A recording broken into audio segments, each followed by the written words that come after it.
पश्चिम बंगाल के चुनाव की घोषणा हो गई है और अब इसके साथ साथ उम्मीदवारों की सूची भी आ गई है, लेकिन इस बार उम्मीदवारों की सूची में कई बातें नहीं हैं। तृणमूल कांग्रेस की सुप्रीमो और मुख्यमंत्री ममता बनर्जी ने अपने ही अंदाज में जब इस सूची को जारी किया तो कई बातों को अपने अंदाज में पेश भी कर दिया। सबसे पहली बात, वो बखूबी जानती हैं कि जनता से संपर्क साधने के लिए भारी शब्दावली की जरूरत नहीं होती, लेकिन उन शब्दों की जो उनकी बात, उनकी भाषा जनता तक पहुंचा सके। ऐसे में दीदी ने फिर एक बार कह दिया, खेला हबे, देखा हबे, जेता हबे, जिसका हिंदी में अनुवाद होता है कि खेल होगा, खेलेंगे, देखेंगे और जीतेंगे।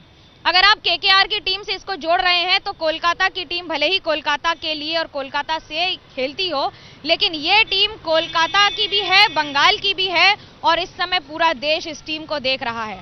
क्योंकि एक और जहां तृणमूल कांग्रेस बनाम बीजेपी है तो तृणमूल कांग्रेस ने लीड ले ली है।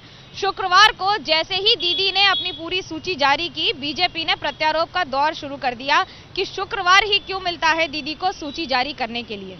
अब इसमें तीन बातें हैं। दीदी अधिकतर समय हर बार अपनी उम्मीदवार की लिस्ट शुक्रवार को ही देती हैं, इसमें कोई नई बात नहीं है। दूसरी महत्वपूर्ण बात, इस बार 50 उम्मीदवार महिलाएं हैं। 294 सीट हैं कुल मिलाकर, जिसमें 291 पर घोषणा की गई है क्योंकि 3 पर तृणमूल कांग्रेस उत्तर बंगाल में नहीं लड़ेगी। लेकिन इन सब के बीच में करीब 79 शेड्यूल कास्ट होंगे उम्मीदवार, तो वहीं दूसरी ओर 17 शेड्यूल ट्राइब के हैं। और इन सब को मिलाकर जब ये पूरी बात रखी जा रही है सबके सामने तो उसमें करीब 40 से ज्यादा मुसलमान उम्मीदवार भी हैं। भले ही इसमें आप धर्म, जाति या बाकी सारी चीजों से परे देखें, लेकिन जब वोट का गणित होता है तो इन सब के कुछ न कुछ मायने होते हैं। दीदी यह बखूबी जानती हैं कि वो इस बार नंदीग्राम से लड़ेंगी। 10 वर्षों में ये पहला मौका है जब दीदी अपनी सीट भवानीपुर से हट के नंदीग्राम जाएंगी। इसके क्या मतलब हैं? इसके कई मतलब निकाले जा रहे हैं कि लड़ाई क्या कई गुना ज्यादा बढ़ गई है या फिर दीदी जानबूझकर इसे अब कोलकाता के बाहर लेकर जा रही हैं। वजह जो भी हो, एक फैसले पर टिके रहना ममता बनर्जी की खासियत है। उस फैसले को अमली जामा पहनाकर सच्चाई में तब्दील करना इस बार जनता के हाथ में है। कैमरा पर्सन सूरज पांडे के साथ Manogya Loiwal, Kolkata, ABP news.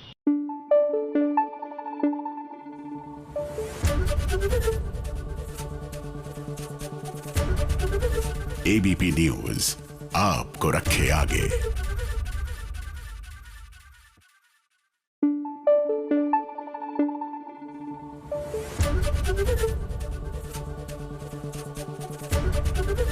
ABP news आपको रखे आगे।